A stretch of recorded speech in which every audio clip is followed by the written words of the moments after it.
Assalamualaikum warahmatullahi wabarakatuh. Ini kita nak buat soalan ulang kaji.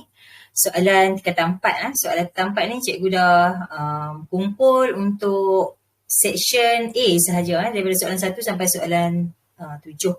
Sebenarnya section A ada 8 soalan, tapi cikgu kumpul untuk tingkatan 4 ni sampai soalan 7 sahaja dahulu. Okey, cikgu harap boleh nampak kita punya skrin. Apa yang awak nampak sekarang? Soalan 1. Okey, soalan 1. Okey. So kita nampak sekarang ni soalan 1 ada sebuah neraca spring. Soalan 1 ni adalah soalan direct to the point dan dia punya markah pun sangat sikit, markah dia 4. Tapi dia melibatkan awak punya pengetahuan ada 4 markah sahaja. Okey, soalan pertama tanya kat sini ialah tandakan betul Allah terbalik dah. Cikgu nak buat benda lain. Cikgu tak besar kan? Okey, tandakan betul bagi jawapan dalam kotak yang disediakan. Okey, kuantiti fizik yang diukur oleh neraca spring. Okey, kebanyakan pelajar dia keliru.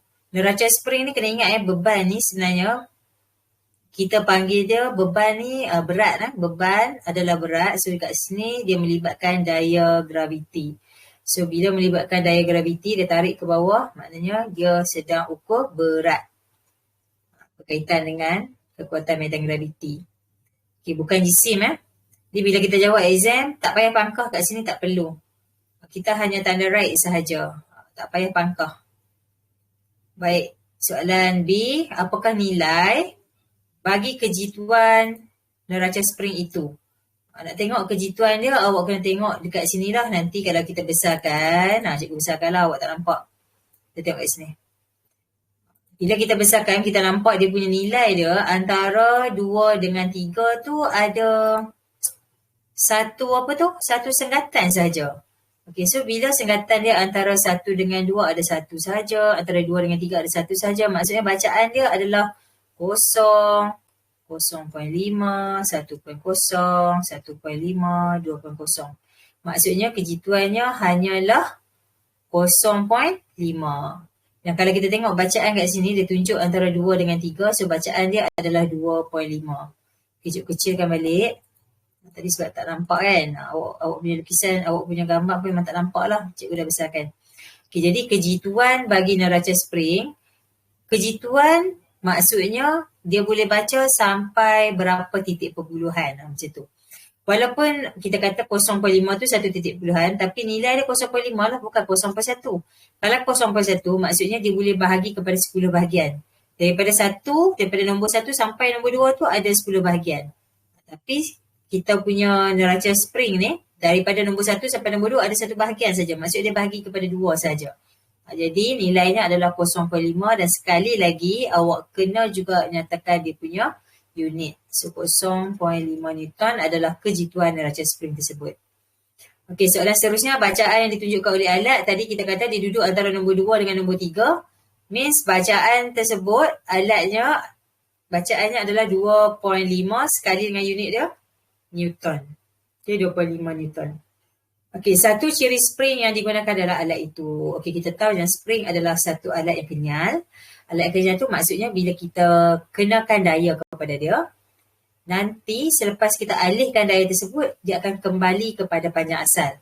So yang tu kita panggil sifat tu adalah sifat kenyal. Kenyal ataupun elastik. Okey, elastik. Okey, kita try lagi soalan Kelantan pula.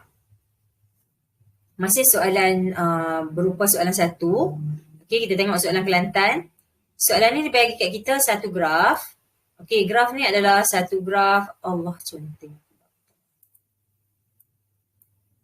Graf ni adalah graf halaju lawan masa bagi sebuah bas yang membawa penumpang. Cakap selepas 10 saat, pemandu bas menekan pedal brake untuk menghentikan bas. Okey, maksudnya daripada 0 sampai 10 ni, dia tengah tekan minyak. Tu orang Kedah cakap tekan minyak lah. Tekan minyak tu maksudnya kita accelerate. Kita tambah dia punya halaju. Okey, start daripada 10 saat ni, dia tekan brake. Yang ni dia tekan minyak, sini tekan brake. Okey, sebelah sini tekan minyak lah. Sebab apa? Sebab kita kata V semakin meningkat. Sebelah sini dia tekan break.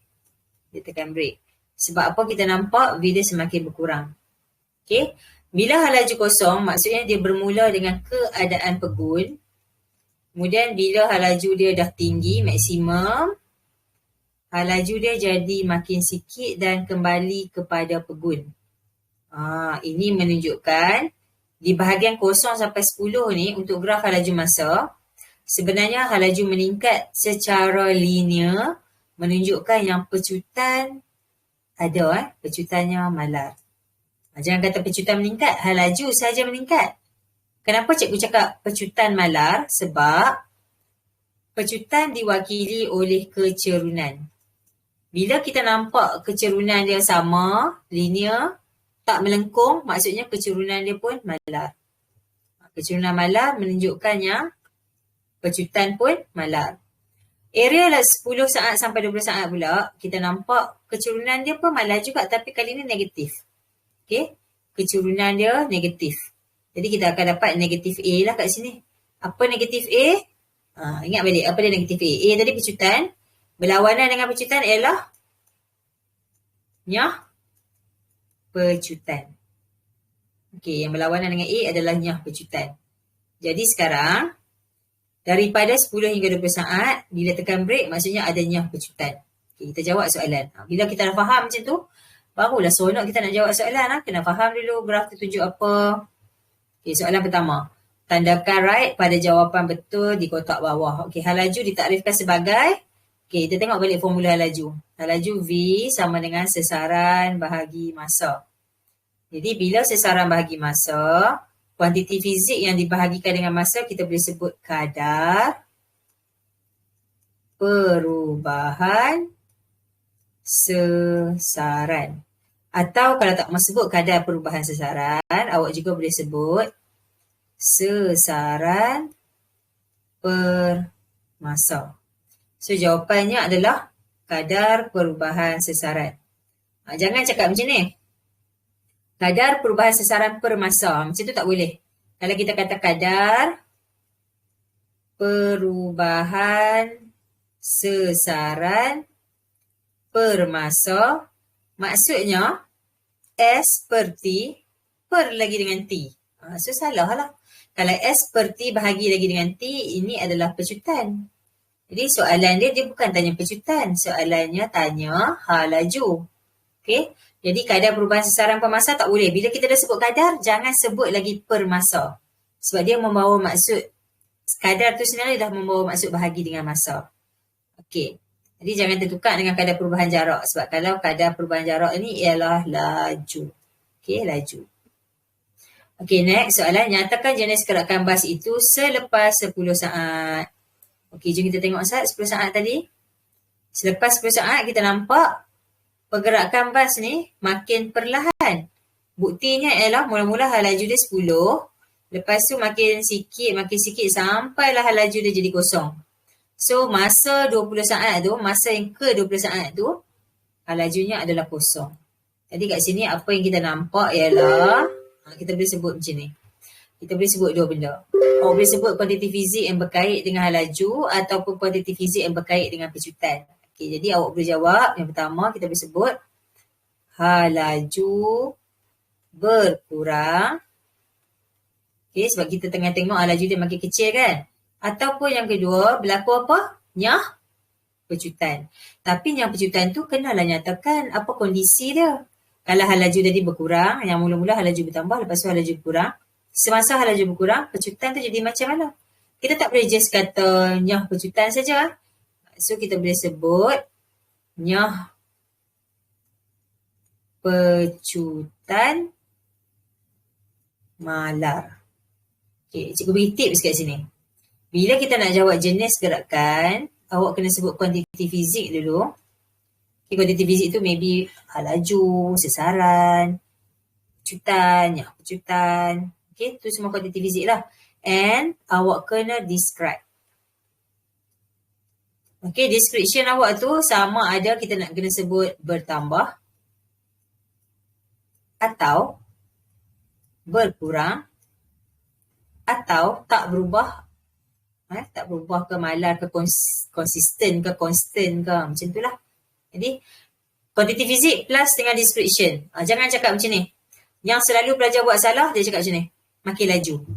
Makin pelan. Tak ada. Dalam fizik kita tak ada jawapan macam tu. Kita kena sebut hal laju berkurang. So kat sini kita tengok hal laju tu adalah quantity fizik.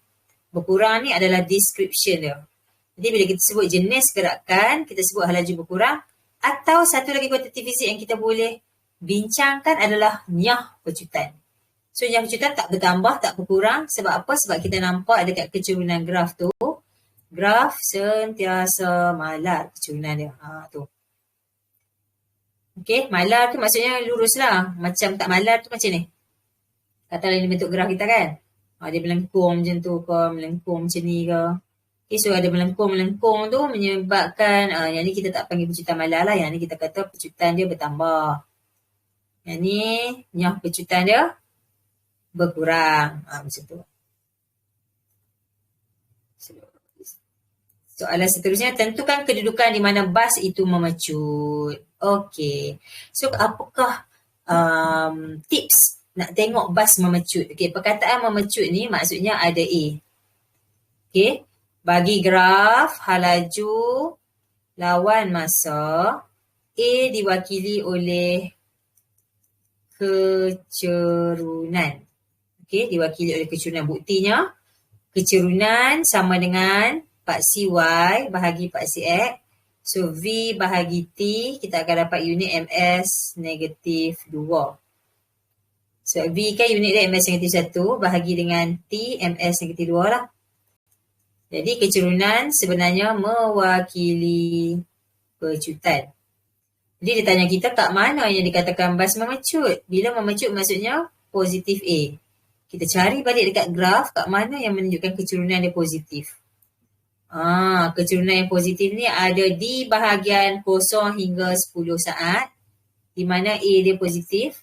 Kalau awak sebut 10 hingga 20 saat, A dia negatif, kat situ dah ada nyah pecutan.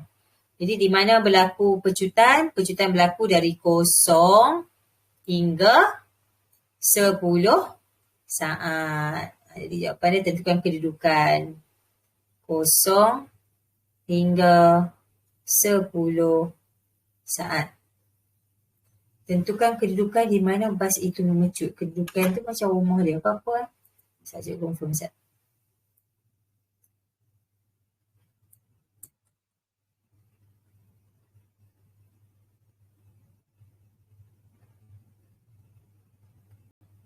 Okey, kat sini sebab dia tadi kedudukan, kita tak jawab masa. Kita tengok area mana. Okay, kalau awak jawab masa pun sebenarnya tak salah.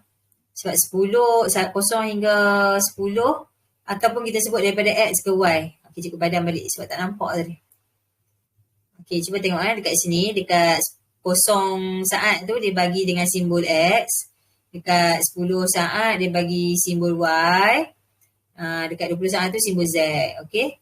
So, jadi bila dia tanya di mana ataupun kedudukan, awak boleh sebut daripada 0 hingga 10 saat atau kita sebut juga sebagai XY. XY tu maksudnya area sini lah. Daripada sini, daripada 0 saat sampai 10. Okay, so area sini. Ini semua adalah kawasan di mana berlakunya pecutan. Okay. So, jawapan kita adalah XY ataupun 0 saat hingga 10 saat.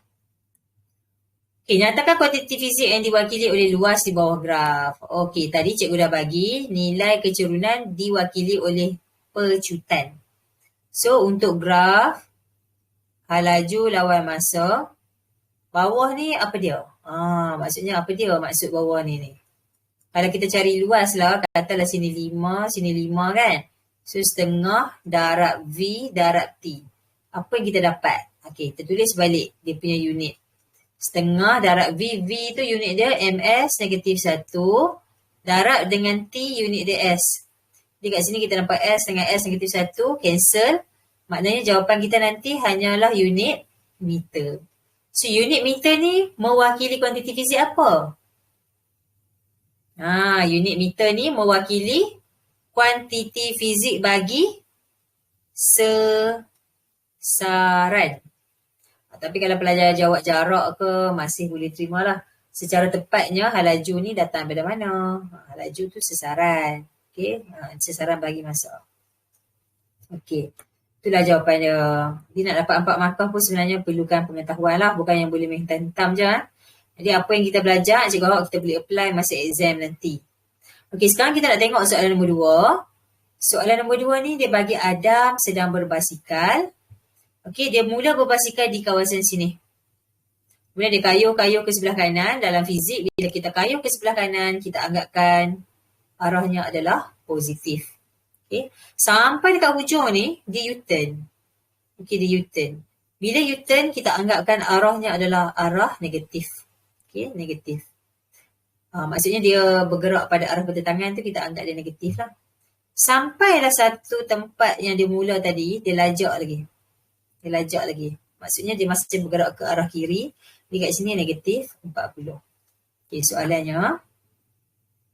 Graf kat bawah tu menunjukkan graf sesaran masa bagi pergerakan Adam.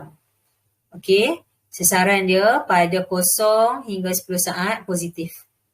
Okay, positif.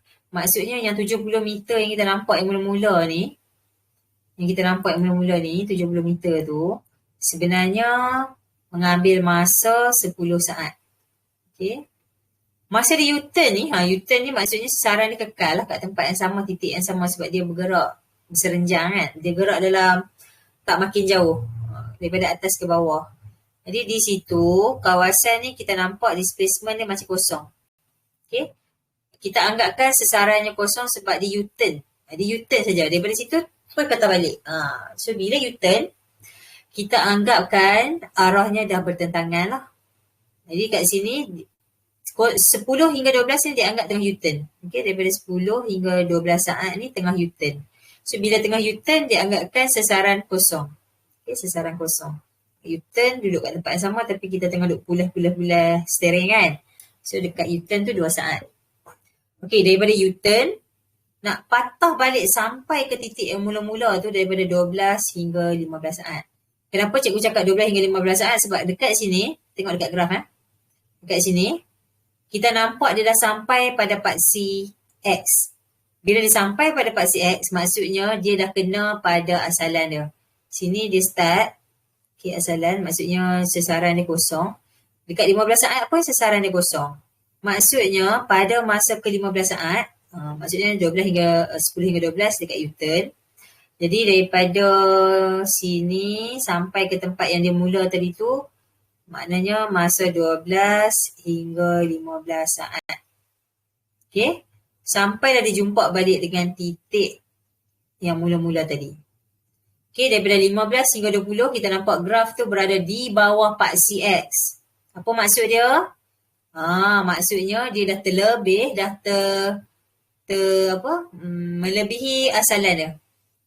Okay, kita nampak sesaran negatif maksudnya dia berada di kiri dari asalan. Okay, dia berada di kiri dari asalan. Bila dia berada di kiri dari asalan, nilai yang negatif ni menunjukkan sesaran di sebelah kiri adalah 40. Okay, ada terlebih daripada asalan dia lah. Itu maksud dia. Okay, soalannya apakah maksud sesaran? Okay, maksud sesaran. Sesaran ialah, okay, siapa boleh bagi? Pelajar Tanjung Pauh ada tak kat sini? Pelajar Tanjung Pauh ada tak? Mesti ada, diam je tu. Mana pelajar Tanjung Pauh tak nampak nama lah. Kalau boleh try. Okay, Syarul Nizam. Nak try tak Syarul Nizam? Apa dia maksud sesaran? Sesaran apa? Jarak yang dilalui oleh objek dalam sesuatu arah tertentu. Jarak yang dilalui. Okay. Oleh Objek dalam sesuatu arah tertentu. Dalam arah tertentu lah. Okay, ada lagi tak? Ada lagi tak maksud lain? Yang nak bagi maksud sesaran. Okay, kita accept yang ni. Yang cikgu bagi ni pun kita accept lah. Jarak terpendek antara dua titik. Okay. Jarak terpendek antara dua titik. Okay, maksud dia macam ni. Dia dah pimai kan. Katalah dia start dekat sini, dia pergi kanan, dia pergi kiri, patah balik. Belah kali dia berhenti kat sini. Okay, so ni tempat mula, sini tempat akhir. Jadi tempat mula dengan tempat akhir tu, sesaran dia hanyalah diambil daripada titik awal ke titik akhir. Jadi yang tu kita panggil dia jarak terpendek. Okay, tu maksud sesaran. Okay, terima kasih Syarul Nizam. Okay, B, apakah yang berlaku pada gerakan Adam pada saat ke-10 hingga ke-12? Okay, siapa nak try jawab? 10 hingga 12 tadi cikgu dah hafal dah apa yang berlaku ni. Ada sesaran tak?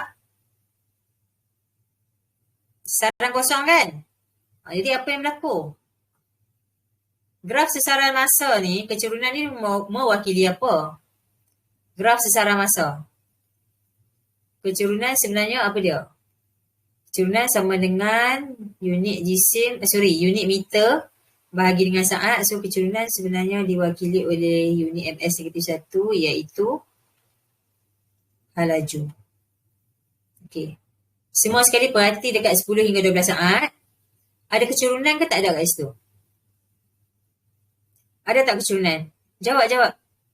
Awak jawab salah, tak ada masalah. Jawab betul, lagi bagus. Jawab salah, cikgu boleh tahu kesalahan awak kat mana, tak payah risau. Okey, so kita nampak ada kecerunan tak kat situ? Ada. Tak ada. Jadi kalau tak ada kecerunan, ada hal laju tak? Tak ada. Tak ada. Jadi kita boleh sebut, kita bila kita nak describe, kena ada kuantiti fizik plus dengan description lah kan. So kita kena sebut hal laju sifar. Hal laju kosong. Macam tu. Hal laju dia sifar. Okey, kita tengok apa yang berlaku. Sorry dah. Hitung jumlah jarak Adam. Okey, macam nak cari jarak? Jarak kita tambah keseluruhan pergerakannya. So mula-mula dia bergerak tadi ke sebelah kanan 70. Lepas tu dia patah balik pun 70. Okey, kemudian sebelah kiri 40. Jadi kita campurlah 70 campur 70 campur 40. Jadi jawapannya ialah sama dengan apa ni? 70, 40. 180 meter. Okey, kalau soalan lain, dia tanya berapa sesaran. Contohlah cikgu bagi soalan C1. Soalan tambahan lah. Kalau nak cari sesaran, awak kena consider arah dia. So, 70 tu yang positif. Negatif, yang patah balik lah, 70. Lagi, sebelah kiri, 40.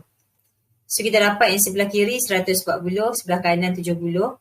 Maksudnya, last sekali, sesarannya adalah negatif 40 meter.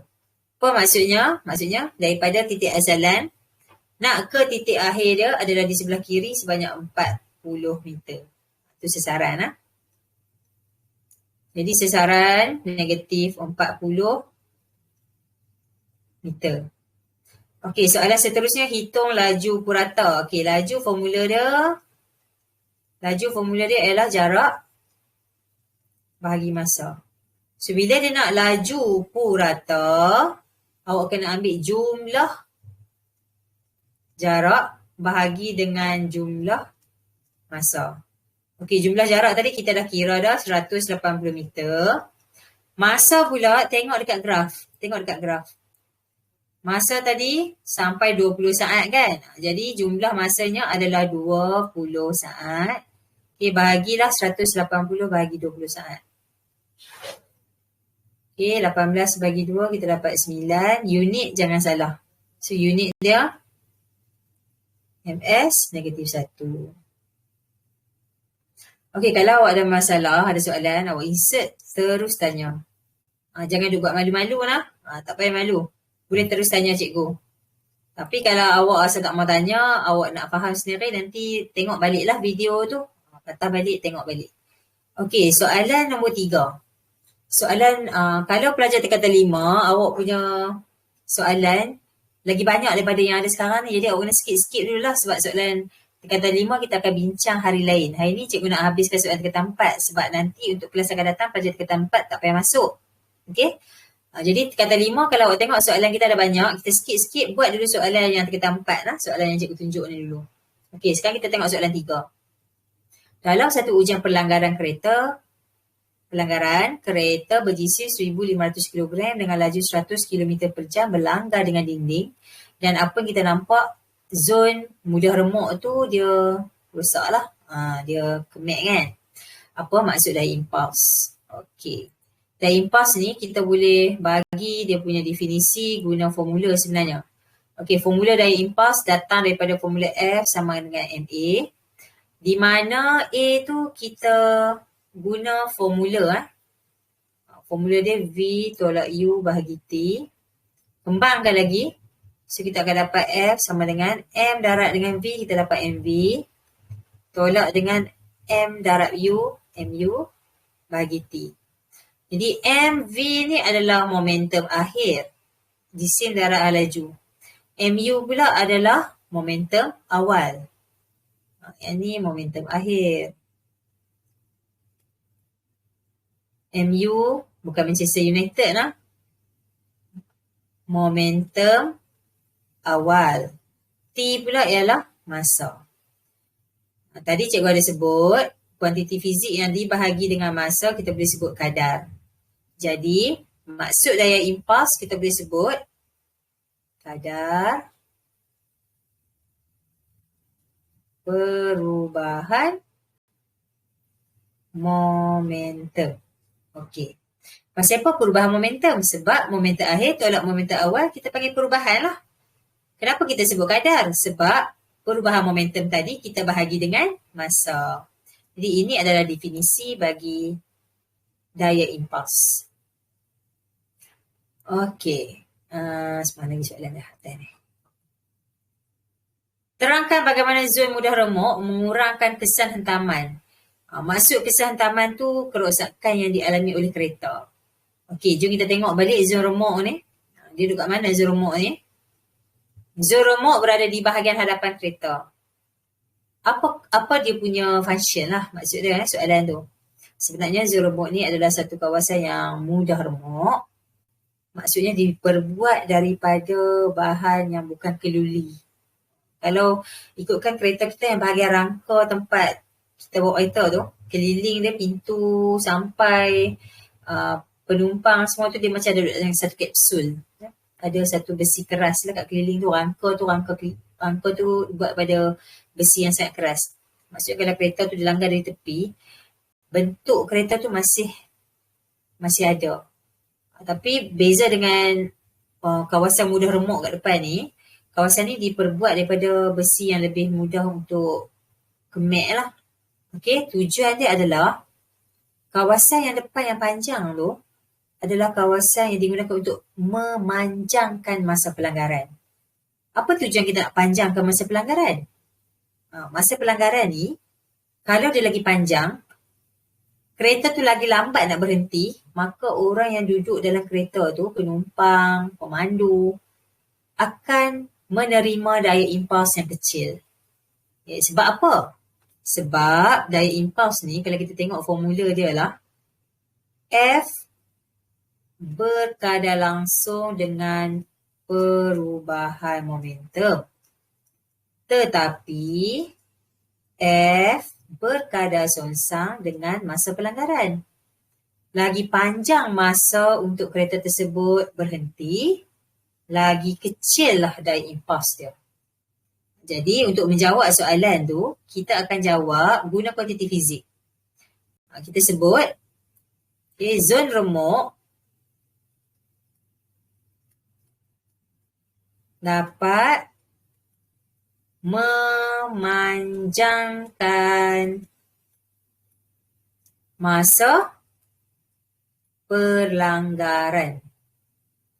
Pelanggaran berlaku tapi nak bagi berhenti tu, kan bila berlanggar kan, berhenti terus tak. Dia macam berhenti yang sebab dia remuk-remuk kan.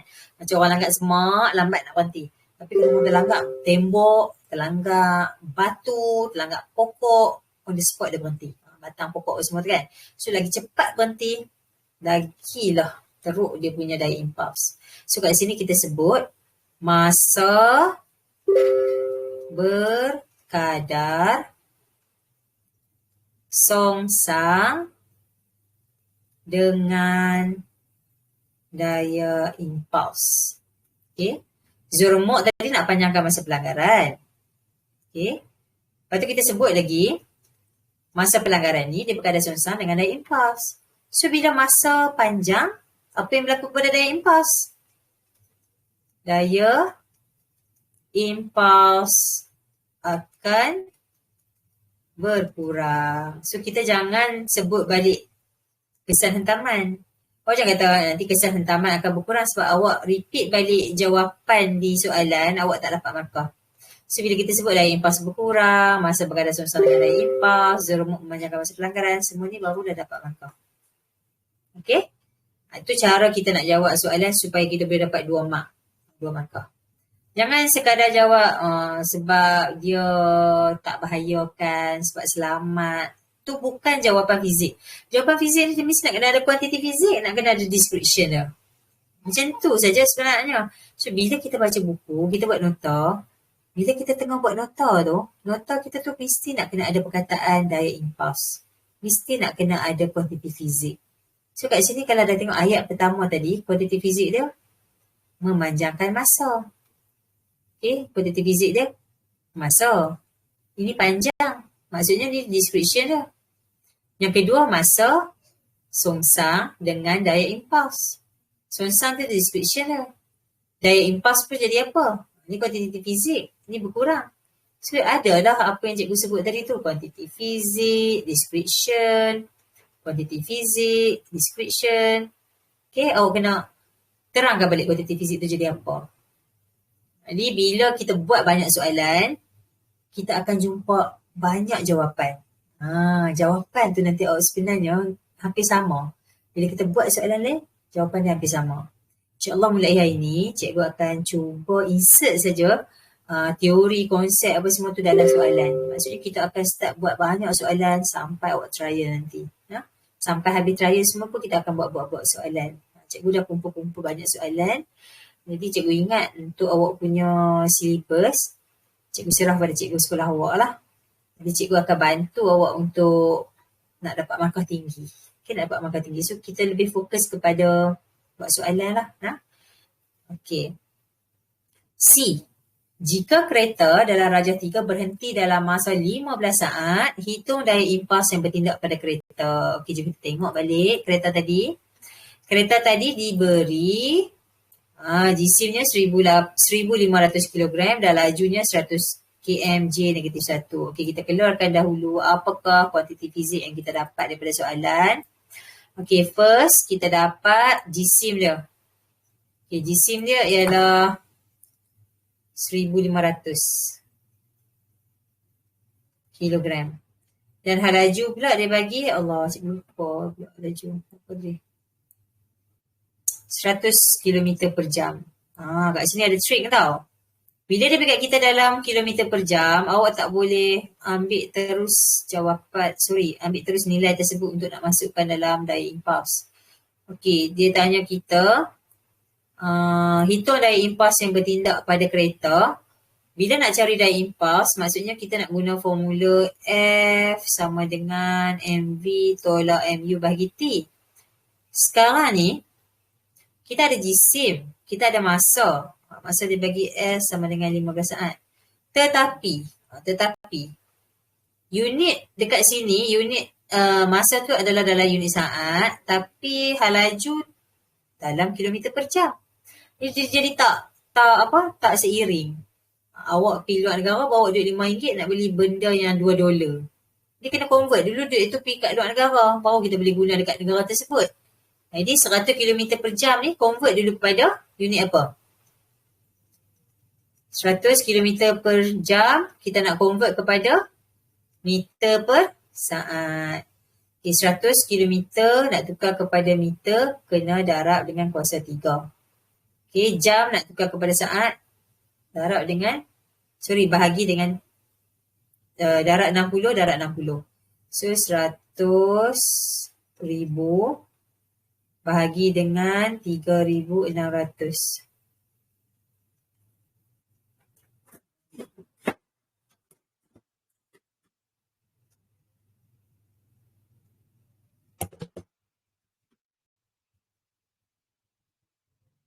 Tolong Ustaz tekan kalkulator. Mana ada kalkulator cikgu? Tak perlu ambil pun. Okey, apa jawapan untuk 1000 bagi 36?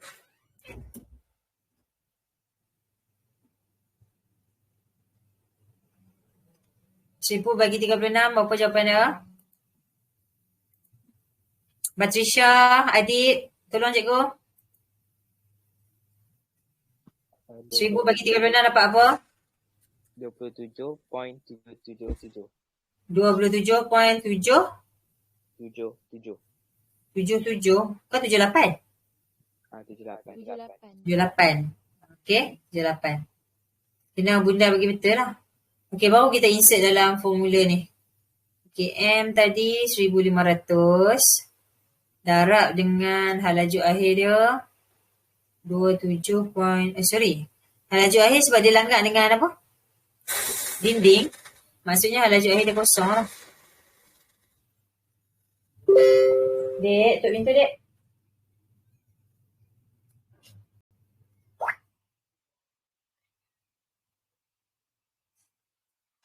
Tolak dengan 1500, barulah kita darab dengan 27.78, lepas tu bahagi dengan masa 15 saat. Okey, apa jawapan dia? Cara jawapan? Cikgu tak ada kalkulator lah. Tolong cikgu. Negatif 2.778. Negatif 20. 2.778. 2.7. Kenapa 2 point? Kenapa 2.7? Oh, awak dapat kuasa Awak dapat kuasa 3 ke? Betul tak? Oh. 2.778 darab 10 kuasa 3 kan? Sebab jawapan dia 2778. Orang lain macam mana?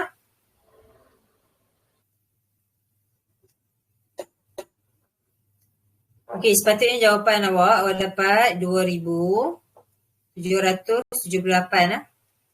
Negatif. Sebab apa negatif? Sebab nanti kesan tu datang kepada kenderaan tu. Negatif tu maksudnya dia patah balik lah. Daya kesan impak tu datang balik kepada kenderaan tersebut. Ini jawapan dia. Kalau awak tak letak dalam nombor piawai lah.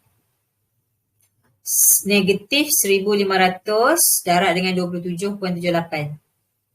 Bahagi dengan 15 saat. Itu jawapannya. Okey, kita try dengan soalan Kelantan. Soalan masih dalam skop nombor 3 tadi.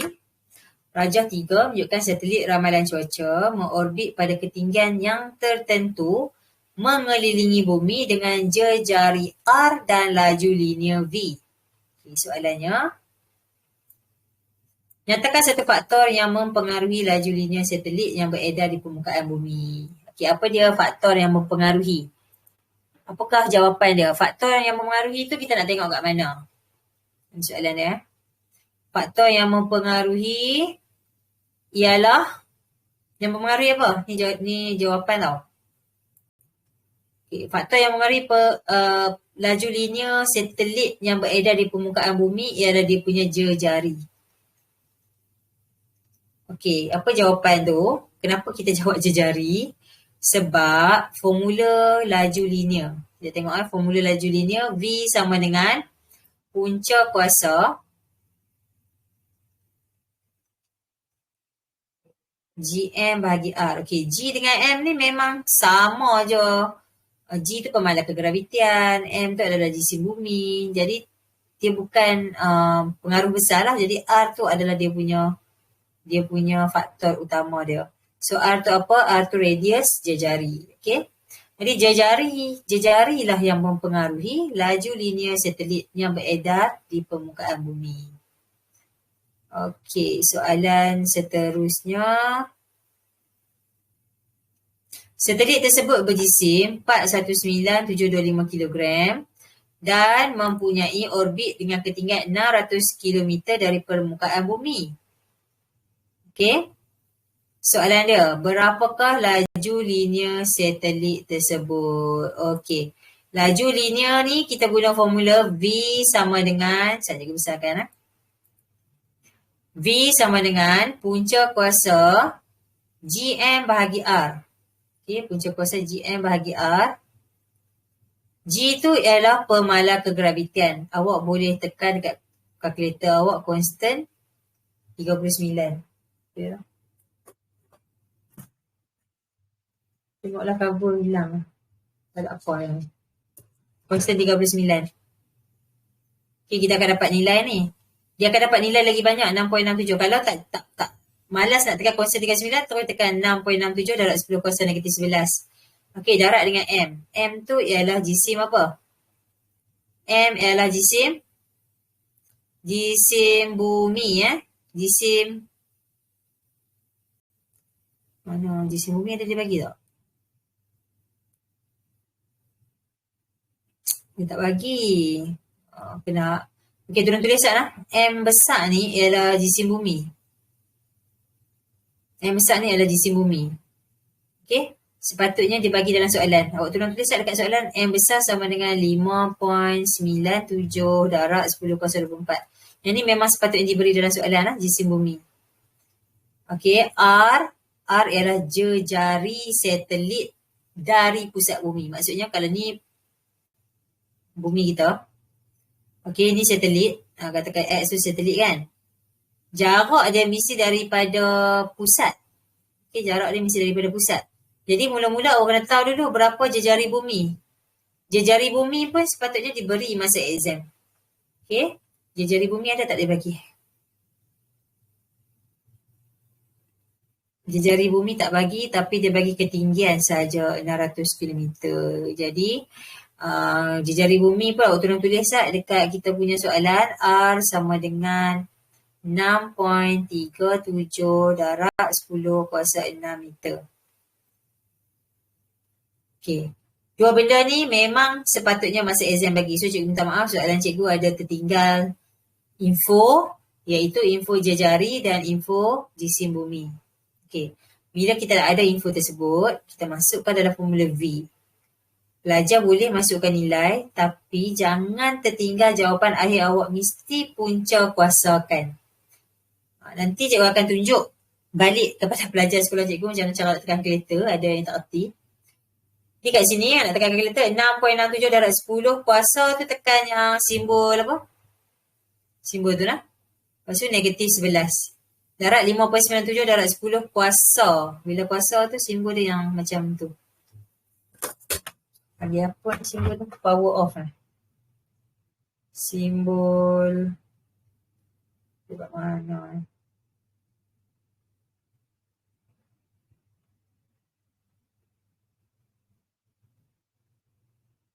simbol tu duduk dekat mana?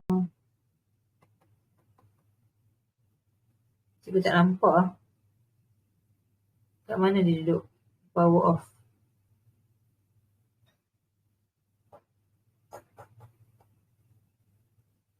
Kita tak sama. Ni kereta, ni nak tu simbol tu. Simbol tu. Ni kereta baru sikit tu, kereta lama. Lepas tu bahagi dengan 600. Darab dengan 10 kuasa 3 tambah 6.37 darab 10 kuasa 6 ni. Kenapa kita tambah? Sebab 6.37 tu jejari bumi. Yang ni pula jarak daripada langit tu nak sampai ke permukaan bumi. Jadi awak kena ambil dua-dua jarak tu. Okey. Jarak yang pertama, jarak A, jarak B tu daripada permukaan bumi sampai ke teras bumi. Jadi dia punya nilai dia 6.37 darab 10 kuasa 6 untuk B ni. Untuk A, 600 km. Jadi bila kita bahagi, dapat jawapan untuk laju.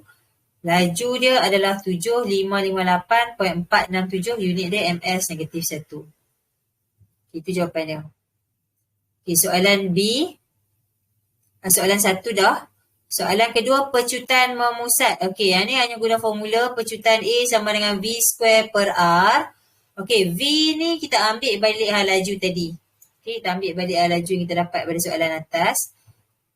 Cuma letak square kat dia. Formula ni memang dia bagi masa exam. Formula atas ni bagi masa exam. Formula ni bagi. Pemalar G bagi, M besar bagi, R bagi, maksudnya banyak benda lah dia bagi. Okay. Jadi V square, ambil balik jawapan kat atas tu, masukkan kat bawah ni 7558.467 kuasa 2. Bahagi dengan R. R tu sekali lagi, kalau kita dah dapat dah siap-siap, kita tambah A dengan B tadi tu.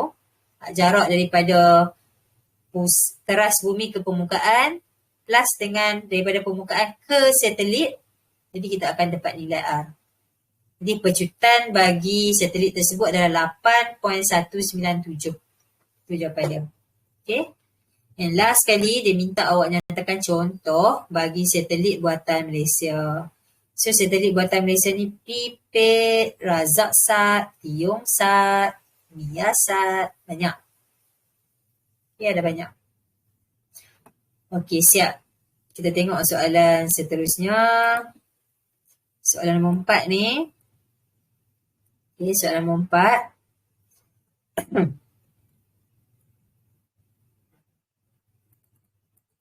Lambat tu masalah. Okay, ni soalan dia. Apa maksud satelit Jio Pegun? Okey, perkataan Jio Pegun tu mewakili satelit yang berada dalam satu orbit khas. Nama orbit tu sendiri adalah orbit bumi Jio Pegun. Okey, itu maksud dia. Maksud satelit Jio Pegun tu ialah satelit yang berada dalam suatu orbit khas yang dinamakan orbit bumi Jio Pegun. Jadi untuk persediaan awak nak SPM, awak sepatutnya kena senaraikan balik definisi, awak kena senaraikan balik maksud, awak kena senaraikan balik apa formula yang awak nak kena ingat. Okey, buat dalam satu buku kecil untuk definisi saja. Kat sini definisi dia Jio Pegun. Jadi kita buat buku definisi tu ikut bab siap-siap. Okey, definisi untuk bab daya, definisi untuk bab kegravitian, definisi untuk bab haba. Jadi untuk belajar tingkatan 4 masih sangat-sangat baguslah kalau awak nak mulakan sekarang sebab awak masih ada banyak masa, awak masih ada semangat yang tinggi untuk belajar. Okey, babang tingkatan 4, 5 pun masih boleh buat benda tu. Sebab bila kita tulis definisi sebenarnya macam kita buat latihan. Berbeza dengan kita baca saja, benda tu tak melibatkan ingatan sangat. Jadi kalau kita tulis dan kita highlight lah yang mana yang penting tu. So, satelit yang berada dalam suatu orbit khas. Okay, suatu orbit khas. Nama orbit tersebut adalah orbit bumi Jio Pegun. Itulah maksud satelit Jio Pegun. Okay. Soalan nombor 2. Soalan nombor 2. Depan kat sini, soalan kat lain sekejap. Nyatakan 2 ciri satelit Jio Pegun. Okey, ini ada dalam textbook. Dalam textbook awak tu adalah semua jawapan skema. Kalau boleh hafal lah textbook tu. Cikgu tak suruh hafal lah. Cikgu cakap kalau lah textbook tu dalam kepala awak. Maksudnya awak dah dapat skema lah. Tu maksud dia. So, apa dia? Ciri dia. Okay, ciri bagi satelit Jio Pegun yang pertama kita kata ia beredar mengelilingi bumi dalam arah yang sama dengan arah putaran bumi. Bumi bergerak, dia bergerak pada arah sama. Okey, arah yang sama. Okey, yang kedua, dah bumi kita bergerak, nak patah balik dekat tempat yang dia mula tadi tu ambil masa 24 jam. Maksudnya tempoh peredaran bagi satelit Jio Pegun pun 24 jam. Dan kita nampak satelit Jio Pegun tu sentiasa berada di kedudukan geografi yang sama di permukaan bumi. Maksudnya contohlah atas sekolah cikgu, sekolah Mawangsa tu ada satu satelit. Nama dia Tiyongsat. So Tiyongsat tu waktu mana pun kalau kita teropong memang dia ada kat atas tu. Okay, dia tak hilang di tempat lain. Bumi kita bergerak dia ikut sekali lah. Itu maksud dia. Okay. Jadi sentiasa berada pada kedudukan geografi yang sama di permukaan bumi. Okey. Soalan C. Soalan C tanya apa? Sebuah satelit Jio Pegun berjisim 1,200 kg diletakkan sejauh 4.23 meter dari pusat bumi. Okey. Ceritanya ini bumi. Okey, ni pusat bumi. Ini satelit. Ni satelit lah. Okey, ni satelit. So, satelit ni dia kata jaraknya dari pusat bumi. So kita tak payah tambah dah dengan 6.37 tadi tu sebab dia dah bagi kat kita. Jarak ni siap-siap tak payah tambah dah 600 tambah 6.37 tu tak payah dah. So dia dah terus bagi nilai keseluruhan dari pusat bumi ke satelit iaitu 4.23 darab 10^7. Diwakili oleh apa? Diwakili oleh radius. Okay. Soalan dia, hitung laju linear satelit. Okay. Ni nak cari laju linear, formula dia V sama dengan punca kuasa GM. Tadi cikgu sebut, G akan diberi. Kalau tak bagi, awak tekan constant 39. Kalkulator awak constant 39. Keluarlah nilai. Ataupun kalau tak mau tekan constant 39, 6.67 darab 10 kuasa negatif 11. Okay, darat dengan jisim bumi pun diberi masa exam 5.97 darab 10 kuasa 24. Bahagi dengan R. Kali ni tak payah tambah tau sebab memang dia bagi jarak daripada teras sampai ke satelit. Jarak daripada tengah-tengah ni sampai ke satelit. Jadi awak tak payah tambah-tambah apa dah sebab dia dah tolong bagi keseluruhan dah 4.23. So tekan saja kalkulator dan jangan lupa punca kuasa. Tulis punca kuasa dulu. Tekan kalkulator, kalau tekan punca kuasa dulu mesti nak kena ada kurungan. Kena ada kurungan dekat 6.67 darab 10 kuasa negatif 11. Darab 5.97 darab 10 kuasa 24, tutup kurungan, bahagi lagi, bubuh kurungan saya lagi 4.23 darab 10 kuasa 7, tutup kurungan. Okey. InsyaAllah jawapan dapat. Kalau tertinggal punca kuasa, dah buat semua, dapat jawapan answer, ambil punca kuasa, lepas tu tekan perkataan answer. Punca kuasa, lepas tu tekan answer. Nanti kita akan dapat jawapan. Okey, jawapannya ialah 3.07 darab 10 kuasa 3. Try tekan kalkulator sampai dapat nilai ni. Tengok balik cara tekan tu. Okey. Soalan seterusnya. Daya tarikan graviti bumi terhadap satelit. So, daya tarikan graviti bumi, kita nak guna formula F apa? Okay, F sama dengan mv square per R. Ini daya apa ni? Daya tarikan bumi, daya memusat. Boleh guna formula tu lah. F sama dengan mv square per R. Kalau dia tanya, kalau cukup apa? Ada satu lagi M1, M2 bahagi dengan R pun boleh. Tapi yang ni sebabkan soalannya dia tanya tarikan graviti bumi terhadap satelit. Dan kebetulan kita ada nilai untuk V. Tak payahlah kita guna formula ni. Okay, guna formula yang ada hal laju. Okay. So, mv square bahagi R. M ialah jisim satelit. Jisim satelit dia bagi dekat kita ialah 1,200 kg. Okay, darab dengan V. Jawapan kat atas tadi. 3.07 darab 10 kuasa 3. Punca kuasa, kuasa 2 memang ada dalam formula. F sama dengan mv square. Memang dah ada dalam formula. So kat sini ada kuasa 3, sini 2. Jangan tinggal kuasa 2 dia. Okay. That's why kena letak kurungan kat sini. Kalau awak tiba-tiba tak ada kurungan, terus awak letak 2. Awak tak boleh terus macam tu lah. Awak boleh buat macam ni. 1,200 darab 3.07 darab 10 kuasa 6. 3 darab 2, 6. Okay, bukan 3 kuasa 2 tau. 3 darab 2. Sebab dia kuasa dengan kuasa. Okay, barulah bahagi dengan 4.23 darab 10 kuasa 7. So, jawapan kita 267.37. Soalan seterusnya. Apa yang akan berlaku kepada satelit jika lajunya kurang daripada laju mengorbitnya? Dia bergerak perlahan. Sepatutnya dia bergerak kena sama dengan bumi lah. Bumi bergerak 24 jam untuk patah balik kan. So laju dia besar lah.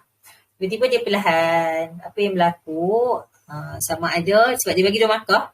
So kita boleh sebut tentang ramalan kita. Pertama dia akan jatuh balik ke orbit yang lebih rendah. Bumi macam tu. Satelit mula duduk tinggi macam ni. Lepas tu bila dia tak larat, nak pusing, dia akan jatuh. Dia akan makin rapat lah. Okay. Bila dia masuk rapat, dia dah masuk ke kawasan atmosfera bumi. Kita tahu kawasan atmosfera bumi ni adalah kawasan yang banyak dengan molekul udara. So, bila pergerakan yang laju, bergeser dengan udara akan menghasilkan haba. Ini akan bagi kesan terbakar dan boleh meletup rosak lah. That's why satelit dia kena ada satu tenaga yang cukup untuk dia dapatkan laju yang sepatutnya. So, tenaga tu nak dapat daripada mana? Tenaga tu dia tak guna bateri ya. Dia guna panel solar. So, panel solar tu yang akan serak serak cahaya untuk nak convert kepada tenaga lain lah. Okay. Soalan seterusnya. Cikgu nak cek kat sini. Sebab pelajar tingkatan 4 punya soalan dulu tau. Jadi pelajar tingkatan 5, awak selak-selak dulu sampai awak jumpa soalan ni. Nanti kita akan patah balik, kita akan buat soalan tingkatan 5 pula pada kelas akan datang. Okay. Kita tengok soalan Kelantan. Kat sini ada dua jasad P dan Q yang berbeza jisim. Berbeza. Dah jadi orang Hindu dah cikgu. Berbeza jisim pada jarak R antara satu sama lain. Okey. Daya graviti F boleh dijelaskan dengan hukum kegravitian semesta Newton. Apa dia hukum kegravitian semesta Newton cakap? Cikgu sebenarnya tak suka kalau awak hafal panjang-panjang. Macam cikgu tengok daya impas tadi kan. Daya impas tadi tu bila kita guna formula, kita keluarkan balik dalam bentuk ayat. Same goes with dengan hukum kegravitian semesta Newton. Cikgu suka kalau awak hafal dia punya formula, bukan hafal. Tulis balik formula dia F sama dengan M. Cikgu ada tinggal benda ni. G. Nombor hujungnya. F sama dengan G. M1, M2 bahagi dengan R. Di hukum kegravitian semesta Newton ni, dia ada dua benda dah disebut. F berkaitan langsung dengan hasil darat jisim 1 dengan jisim 2. Tapi F ni dia berkaitan songsang dengan dia punya jejari. Okey. Di jawapan dia nak tulis panjang.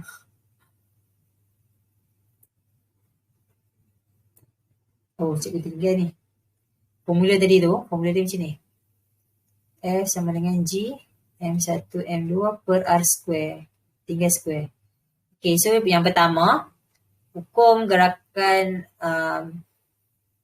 hukum kegravitian semesta Newton. Dia cakap dua benda. Yang pertama, tarikan graviti tu, daya tarikan graviti tu berkadar langsung dengan hasil darat antara jisim 1 dan jisim 2. Okay. Itu yang pertama. Yang kedua, daya tu dia berkadar songsang. Dengan apa? Dengan kuasa dua jarak antara dua jasad tersebut. Bila kita kata jarak antara dua jasad, maksudnya kalau jasad kita bulat, bukan daripada permukaan dengan permukaan, dia mesti daripada teras ke teras. Daripada teras sebelah kiri ke teras sebelah kanan. Itu yang betul. Okay. Ni adalah jarak dia. Lagi besar dia punya jarak, lagi kecil ataupun lagi lemah dah daya tarikan graviti. Okey, soalan seterusnya. Kena sebut dua-dua. Daya tarikan graviti tu berkaitan langsung dengan hasil darat dua jasad. Satu lagi, daya tarikan graviti berkaitan langsung dengan jari kuasa 2. Okey, berdasarkan rajah hitung berat P dan Q. Okey, hitung berat. Berat apa formula dia? W sama dengan mg.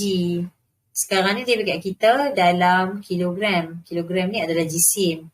So macam mana nak cari berat? Awak darab dengan 9.81. Jadi untuk P beratnya ialah 8 darab 9.81. Tekanlah kalkulator, nanti jawapan dia Newton. Okay, kalau lah tak ingat unit Newton, tengok balik jisim tadi M. M tu unit dia kilogram. G pula unit dia ms negatif 2. So jawapan kita dapat 70. Kita tak kereta ni. 78.48. Kalau awak dapat banyak lagi titik puluhan, tulis je banyak-banyak titik puluhan tu. Jangan bundahkan lagi kalau ada banyak titik puluhan lah.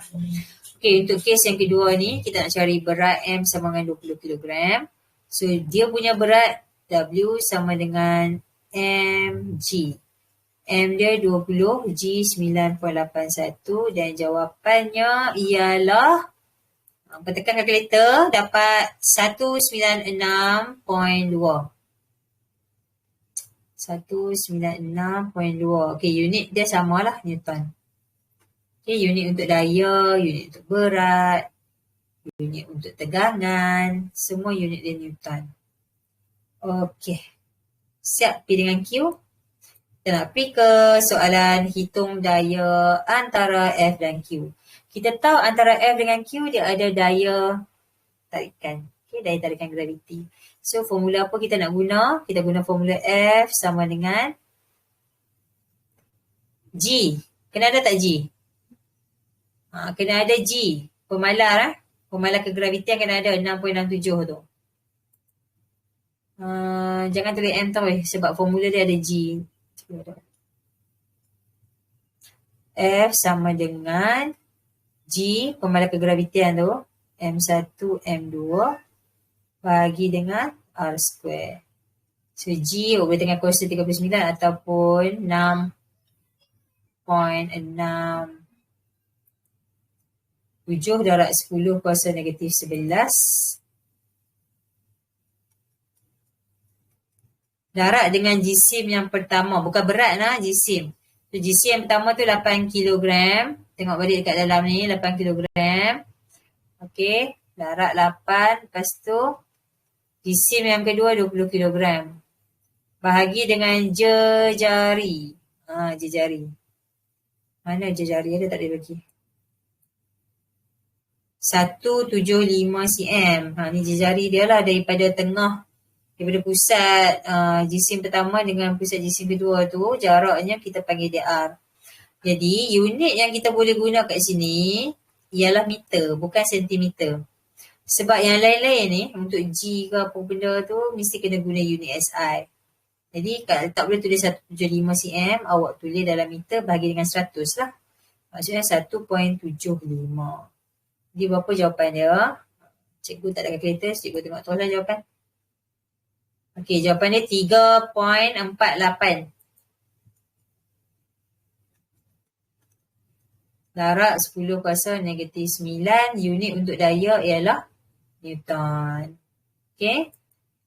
3.48. 3.48 darat 10 kuasa negatif 9 Newton. Okey. Adakah mereka tertarik antara satu sama lain? Nilai ni sangat kecil. Sangat kecil. Kalau kita convert kepada bukan nombor piawai, 0.0000000348 Newton. Ringan bila semut lagi. Memang ringan. Hampir-hampir tak ada apa. So tarikan ke, tolakan ke, hampir tidak dirasai. Jadi tidaklah mereka tertarik antara satu sama lain. Beri sebab kerana nilai daya sangat kecil lah. Hampir sifar lah. Okay. Dalam skema dia cakap daya tarikan sangat kecil. Okay. Daya antara dua jasad tadi tu sangat kecil. Okey. Raja menunjukkan sebuah bola logam berjisim 75 gram diikat pada hujung satu tali yang panjangnya 0.8 meter dalam bulatan mengufuk dengan kelajuan 1.8 ms negatif 1. Okey, kita ada V. Lagi kita ada jisim. Jisim bagi logam, dia bagi kita dalam unit gram. So, convert dulu kepada kilogram. Kita dapat 0.075 kilogram. Okey, laju yang dibagi adalah 1.8. Lagi apa yang kita ada adalah panjang tali. Panjang tali. Kita tahu yang panjang tali sebenarnya mewakili apa? Daripada teras sampai ke ujung tu. Dia mewakili R lah. Okey. Jadi R kat sini dalam unit meter 0.8. Okey. Soalan dia, hitungkan tegangan tali. Tadi baru cikgu sebut tegangan ke, daya memusat ke, daya tarikan ke, semua unitnya adalah Newton. So, tegangannya adalah sejenis daya lah. Jadi kita boleh guna formula F sama dengan mv square per R. Ni daya memusat lah.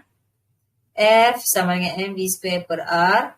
Okey, M tadi dalam unit kilogram. 0.075. Okey, sekejap. Kita tegangan tali ni sebenarnya sama dengan buatlah tulisan yang hujung sangat. Daya memusat. Okey, daya memusat. Cikgu ngantuk nak ni tadi, balik sekolah yang nak rehat set. Tapi kawan cikgu yang 15 tahun dah tak jumpa dekat Johor tu. Dulu cikgu mengajar kat Johor tau. Masa tu kami belajar sama-sama dekat USM, lepas tu posting sama-sama kat Johor. Dia main sini khusus, so cikgu besar hati lah nak jumpa dengan dia. Kami makan kat Arab Kitchen. Sampai rumah dah 7.30 lah.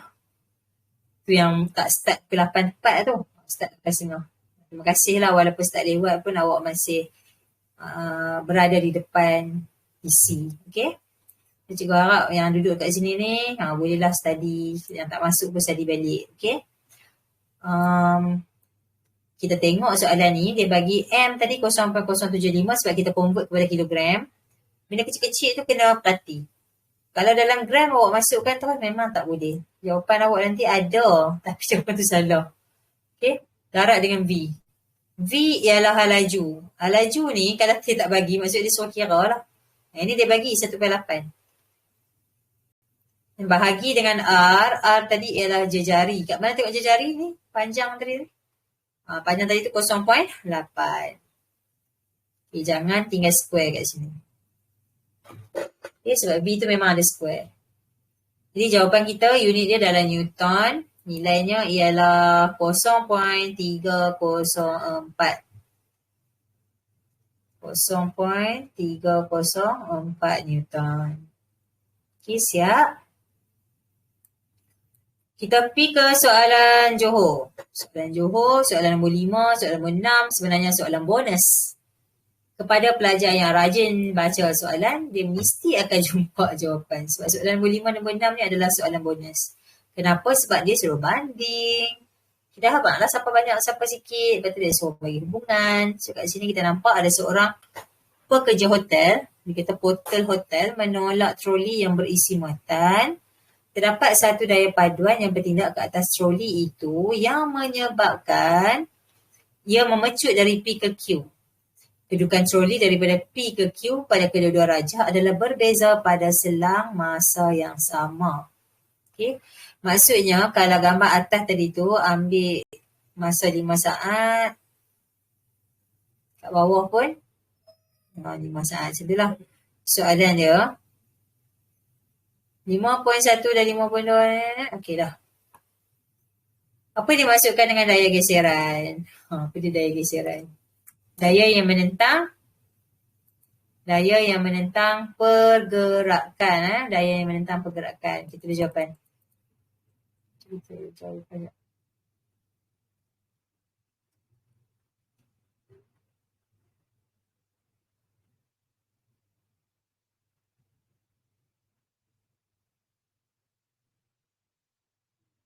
Okey, tu cikgu bagi ni sebab ada bahasa Inggeris sekali lah.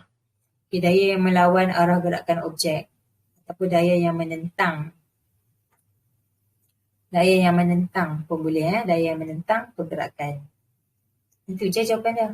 Jangan sesekali bila kita diberi soalan definisi, awak ulang balik perkataan yang sama. Daya geseran adalah daya yang bergeser dengan objek. Tak boleh, salah. Daya yang bergeser dengan objek tu maksudnya objek kita bergerak ke depan, dia sentiasa ke belakang. Jadi itu adalah daya yang dikatakan melawan arah gerakan. Okay, yang ni adalah daya geseran. Okey. Soalan kedua. Yang cikgu kata macam bonus mark tu. Dia suruh banding je. Okey, perhatikan 51, 5.2. Pun parti atas, parti bawah. Apa yang kita nampak beza dia? Tengok atas. Ni gambar atas. Ada satu je bahan dia, barang dia. Ini gambar bawah. Ada 3 beg dia. Okey, ada 3 beg dia. Soalannya, bandingkan jisim muatan troli. Kalau dah troli tu banyak, jisim dia banyak, bilangan beg tu banyak, maksudnya jisim dia pun besar lah. Dia anggap macam tu. Satu beg tu nilai dia hampir sama. Jadi kita boleh sebut, banding jisim muatan, kita sebut, yang mana yang lagi besar? Yang banyak ada kat bawah kan? So kat sini awak boleh tulis kuantiti fizik, tulis rajah lebih besar. Okey, untuk soalan struktur tak tulis kuantiti fizik pun tak apa. Yang kena tulis juga kuantiti fizik ni kalau nak jawab soalan esei nanti. So untuk bahagian A, awak just tulis rajah siapa yang lagi besar. So kita sebut 5.2 lebih besar. Okey, atau kalau nak guna simbol, awak boleh guna jawapan ni. 5.2 lagi besar dari 5.1 pun tepat. Lagi tepat lah. Sama macam skema. Okey. Itu jisim. Seterusnya, kita nak banding apa lagi? Kita nak banding daya yang dikenakan oleh porter hotel ke atas troli. Sama tak daya dia? Sama tak?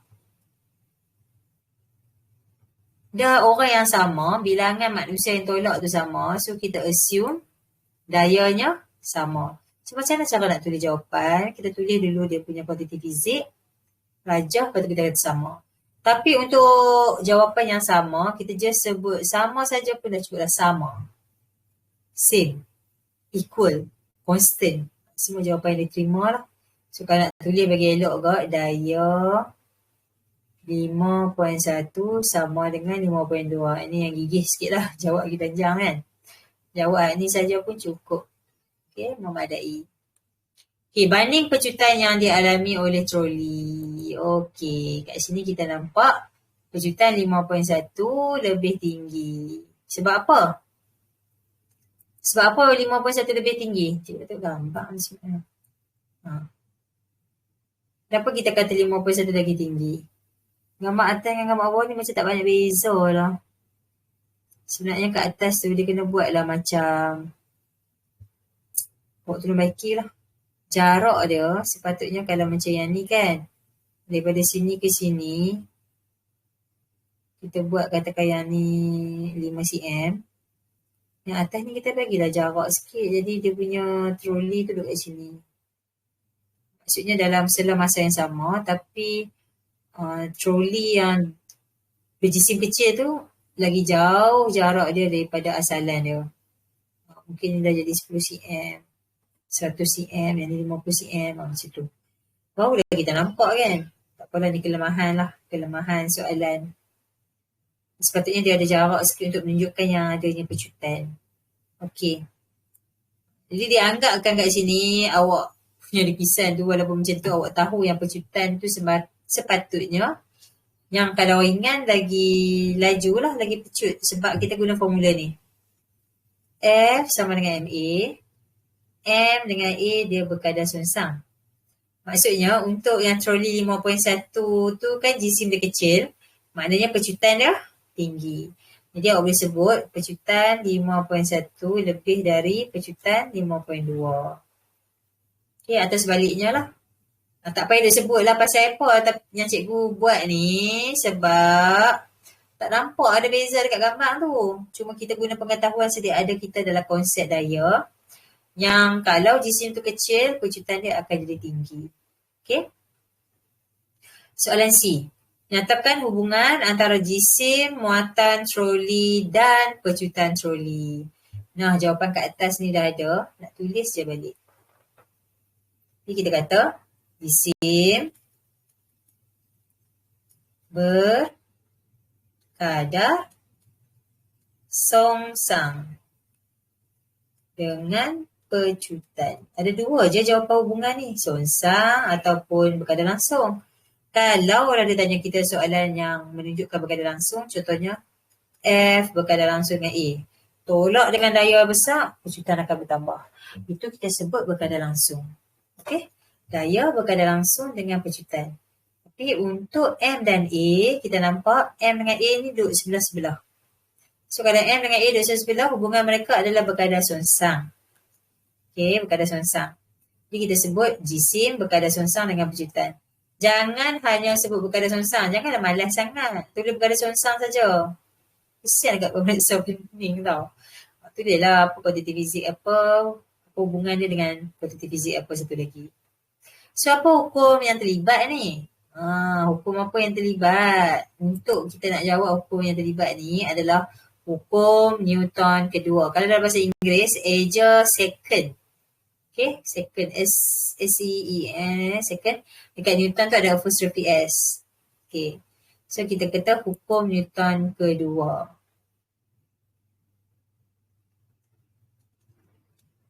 Betul ke hukum Newton kedua? Hukum Newton pertama cerita pasal apa? Hukum Newton pertama cerita pasal inersia. Hukum Newton ketiga cerita pasal momentum untuk letupan. Yang ada daya momentum ke depan ke belakang tu dia ada satu tindak balas ke belakang tu kan. Tu yang ketiga. Okay, berdasarkan rajah 5.2, apa yang terjadi kepada pecutan troli apabila porter-porter menolak troli dengan menggunakan satu tangan saja? Kalau dia guna satu tangan, mesti daya dia berkurang, betul tak? Kita tengok balik dekat formula. F sama dengan MA. Okay, apa hubungan antara F dengan A? F dengan A berkadar langsung. Kalau dia tolak dengan satu tangan, maksudnya daya dia berkurang, A dia pun akan berkurang. So, daya yang berkurang akan menyebabkan pecutan pun berkurang. Jadi, jawapan kita acceleration decrease, pecutan berkurang. Tak mau sebut pecutan pun tak apa sebab ini soalan struktur. Soalan struktur tu maksudnya dia akan refer balik dekat jawapan kat atas ni. Tapi kalau soalan esei, awak memang kena tulis pecutan berkurang. Tapi kalau sekadar tulis berkurang pun dah memadai untuk soalan struktur. Okay, cikgu nak awak try jawab dengan perfect lah. Kalau nak perfect tu adalah pecutan dulu, kuantiti fizik dulu, lepas tu baru describe dia. Okay, terangkan dengan ringkas jawapan anda. Kita boleh teranglah balik ni. Sebelah tangan. Okay, memberikan daya yang sedikit. Okay, ataupun separuh sajalah. Ataupun separuh daya daripada biasa. Okey, sedikit, separuh ataupun rendah. Okey, rendah, sedikit, separuh. Okey, maksudnya sikit lah. Okey, yang pertama. Okey, yang kedua kita sebut daya berkadar langsung dengan pecutan. Okey, nampak Pertama kita kata dia tolak. Dia bagi daya yang sikit. Lepas tu kita contoh pula. Daya ni sebenarnya berkadar langsung dengan pecutan. Jadi bila kita tolak sikit, daya tu sikit, maka pecutan pun jadi sikit. Jadi apa yang berlaku bila daya berkadar langsung dengan pecutan? Maka pecutan berkurang. Okey, kat sini yang dapat markah dah. Di sini dapat markah. Sebab apa? Sebab nombor 3 ni sebenarnya dia ulas, dia sebut balik jawapan yang kat atas tu. So tak apalah, tu nak bagi ayat cantik kan, tulis balik pun tak apa. Tapi yang pentingnya nombor 1, nombor 2 tu kena ada lah. Okey, soalan Johor, soalan 6. Okey, masa pun dah nak hujung-hujung dah. Kita tengok seorang budak lelaki sedang bermain papan luncur dengan laju seragam. Okey. Macam tak budak je, macam bapak budak kan. Contoh. Apakah daya paduan? Okey, apakah daya paduan? Kita tengok apa dia daya paduan. Daya paduan ni adalah daya tunggal. Okey, daya tunggal. Hasil tambah beberapa daya. Kalau ada 3 daya, tambah 3 daya tu tinggal 1 daya saja, kita panggil dia daya tunggal. Daya tunggal. Soalan 5 ke soalan 6? Okey, soalan ni. Daya tunggal yang mewakili jumlah vektor 2 atau lebih daya. daya tunggal yang mewakili jumlah vektor atau lebih daya. So yang ni yang kita panggil dia daya paduan. Okay, pokoknya daya paduan ni macam total lah, net force. Total.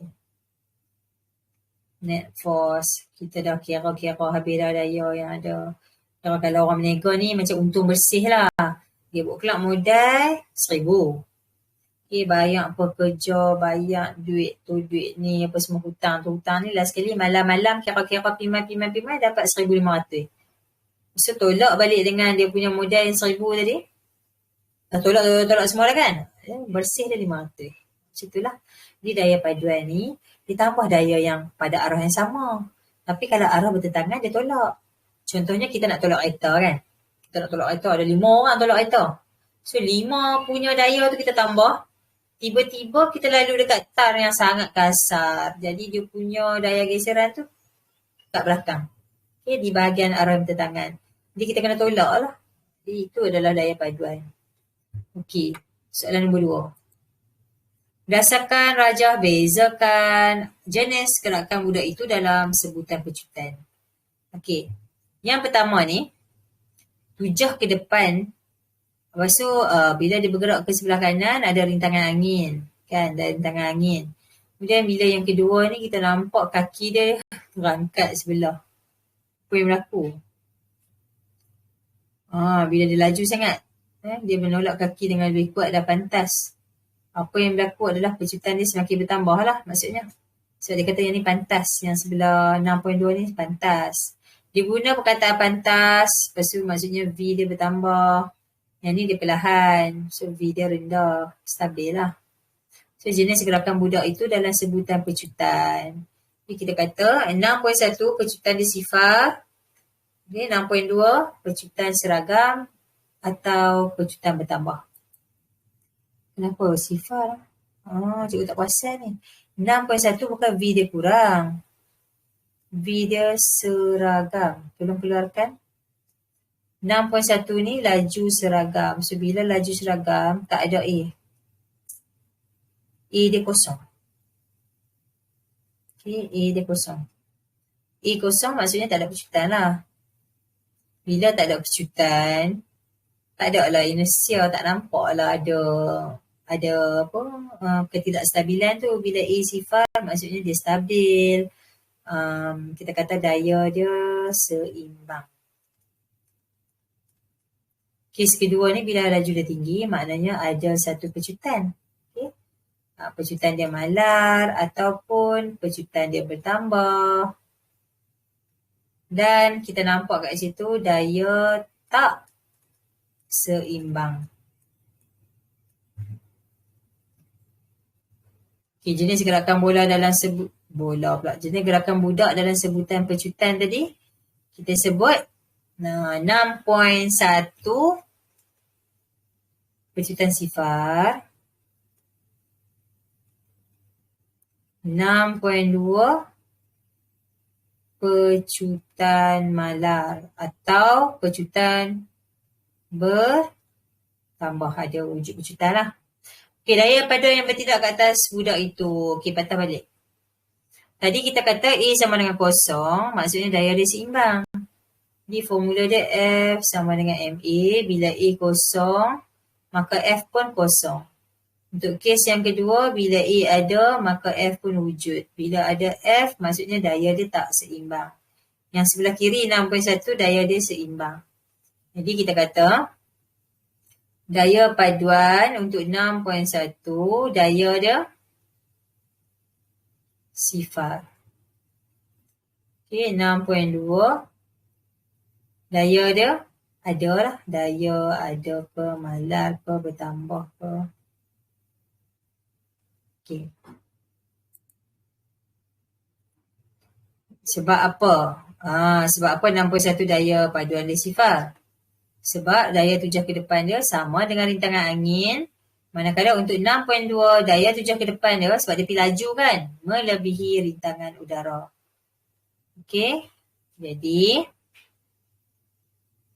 kita sebutlah kenapa yang kita kata daya paduan sifar tadi tu sebab 6.1 daya tujuh ke depan dia adalah sama dengan rintangan angin. Untuk 6.2 daya tujuh ke depan melebihi rintangan udara. Okey, apa yang akan berlaku kalau rintangan udara ataupun rintangan angin ataupun geseran kat lantai tu melebihi dengan daripada tujuh ke depan? Nanti skateboard tu dia akan perlahan-perlahan dan dia akan berhenti. Okey. Okey, soalan seterusnya. Tujuh ke depan dengan rintangan angin. Tujuh ke depan dia jadi apa? So, tujuh ke depan dia.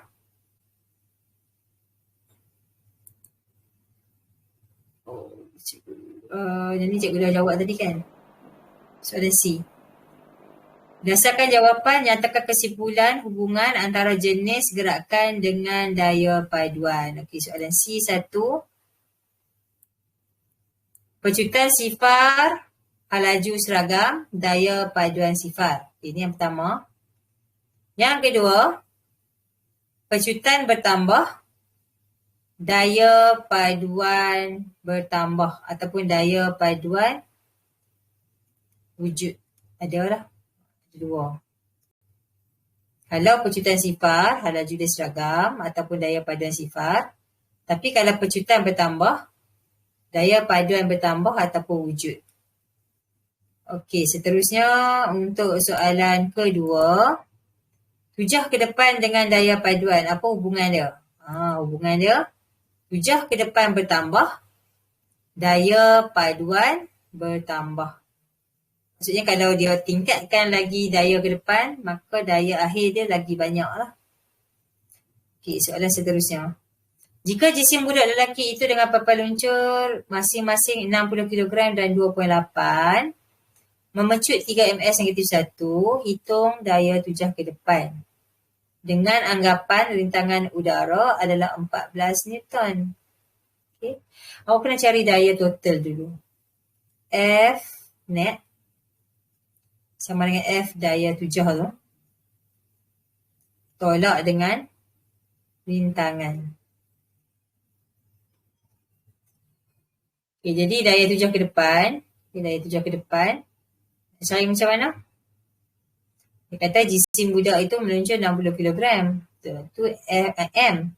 Ni M. Plus dengan M ni. Sebab dua-dua duduk sekali kan. So kita dapat M kita sama dengan 62.8 kg. A pula kita dapat 3. Dan yang ni ialah F. Rintangan udara. Jadi untuk nak cari nilai daya tujuh ke depan, kita boleh guna formula F sama dengan MA. Okay, MA ni ialah daya tujuh ke depan. Okay, daya tujuh ke depan mesti tolak daya yang menyebab dia ke belakang. Sebab F ni ialah F net. Daya keseluruhan. Ni nak cari daya keseluruhan, dia mesti ambil tujuh ke depan. Tolak dengan 14 sama dengan 62.8 darab 3. Jadi kita dapat 7 ke depan sama dengan yang 14 ni bawa main sebelah sini lah. Kita nak cari 7 ke depan sama dengan 62.8 darab 3. Negatif 14 ni bawa main sini. Tambah 14. Jawapan kita 202.4 Newton. Okay, last sekali. Nyatakan perubahan yang berlaku jika papan luncur ditukar dengan papan luncur lainnya mempunyai jisim 5 kg dan meneruskan pergerakan seperti diraja. Okey, sekarang papan luncur tu jisimnya ialah 2.8 kg. Okey, 2.8 kg kita dapat tadi 202.4 Newton. So, apa yang berlaku kalau kita guna yang jisimnya lagi besar? Okay, kalau kita guna yang jisimnya lagi besar, nanti daya paduan dia, daya paduan ni kita dah ada kat sini. F sama dengan MA, jadi A sama dengan F bagi M. Okay. Daya dia 2.4 bagi dengan jisim dia 5. Jadi nanti kita akan dapat nilai pecutan yang lagi kecil daripada 3. Cuba tekan kalkulator. 202.4. Sekejap. Isim. Sekejap. Daya tadi berapa? Guna formula ni je. F sama MA. M dengan A berkadar songsang. Kalau jisim papan luncur bertambah, maka pecutan dia akan berkurang. So, jawapan dia pecutan berkurang. A berkurang. Okay. So, cikgu ingat setakat ini saja dulu. 1 jam setengah. Untuk kelas akan datang, kita akan sambung dulu soalan 7 ni. Lepas tu, pelajar tingkatan 4 boleh left lah. Sebab lepas habis soalan, sampai soalan sini, kita akan buat dengan soalan tingkatan 5. Okay? InsyaAllah kita buat Jumaat ni ke. Tengoklah macam mana. Nanti cikgu akan maklum 12 jam lebih awal. Sekiranya awak tak dapat tengok secara live, kita boleh tengok balik video. Okay? So ingat setakat tu saja dahulu. Selamat berehat, selamat beristirahat. Terima kasih semua yang join malam ni. Bye. Terima kasih semua. Terima kasih. Bye. Bye. Terima kasih.